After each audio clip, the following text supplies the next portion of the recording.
overall, I thought we got some very good performances.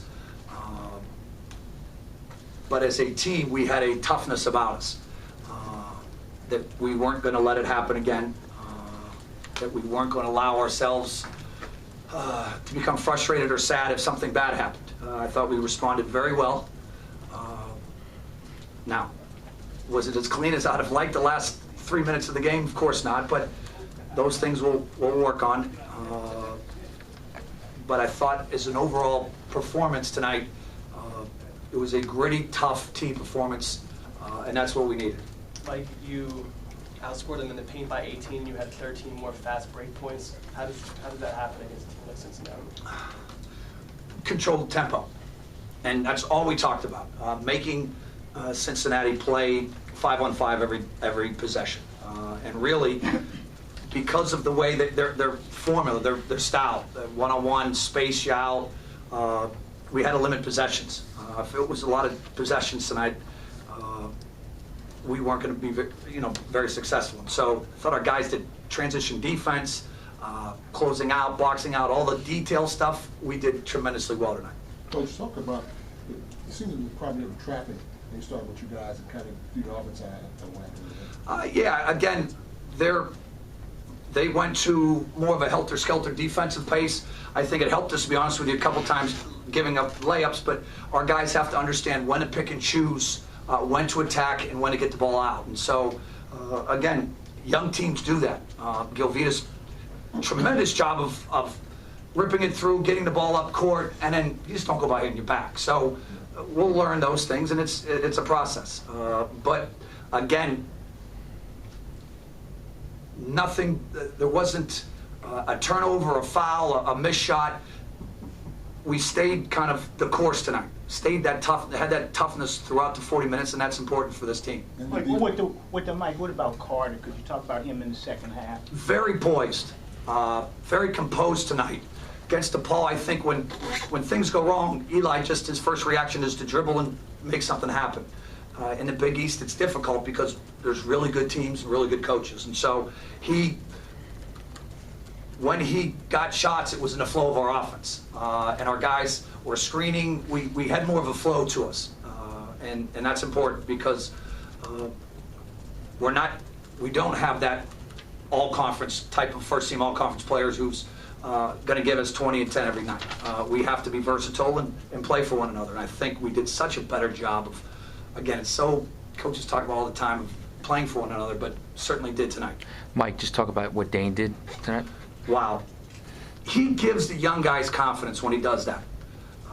All of the, whether it's rebounding, loose balls, toughness plays, finishing in traffic, he gives our young guys confidence. And when he's engaged like that and, finishing and through contacts and at the top of his jump, it helps. Mike, we talked about how he's got to bring energy and be aggressive early. How critical was it for him to have 2 assists and a basket on the first 3 possessions? Very critical. Again, I don't need him. I do need him to score, but I need him involved.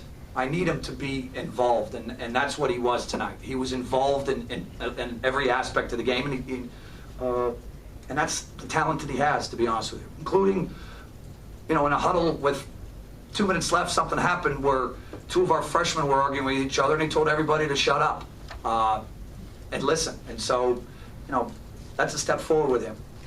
Mike, what about getting number 100? Is that special at all? Kevin kind of surprised me that I have no idea what number I'm on, nor do I care. I'm just happy to get this win. Maybe in the off season when I put my feet in the sand, I can brag to my son, I have 100 now, go get me a Coke. But other than that, no. I'm thinking about Providence. I'm thinking about Monday's practice of getting better and improving. So you're not thinking about Coach Katie's record? No. It's a long way for that. Mike, how nice was it to see another team in foul trouble besides your own tonight? It was nice. It's probably the part of not getting in our own way.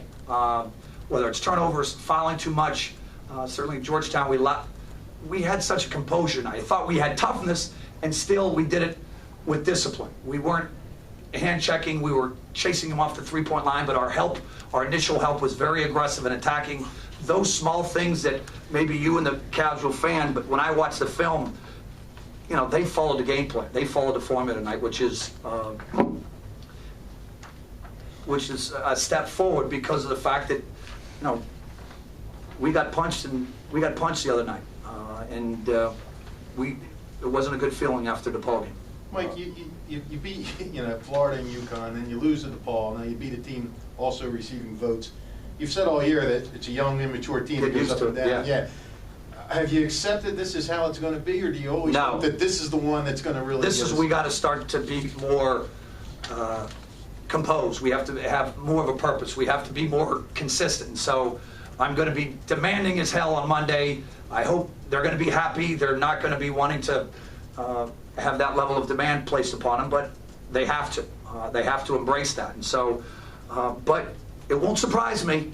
But I'm going to be working to try to get that consistency that good teams have. Do you know what happened with Jerome? Looked like he tweaked his ankle or something.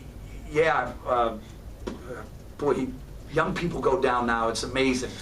And maybe it's just, you know, when you sprain your ankle, you walk to the bench. He looked like he landed on somebody.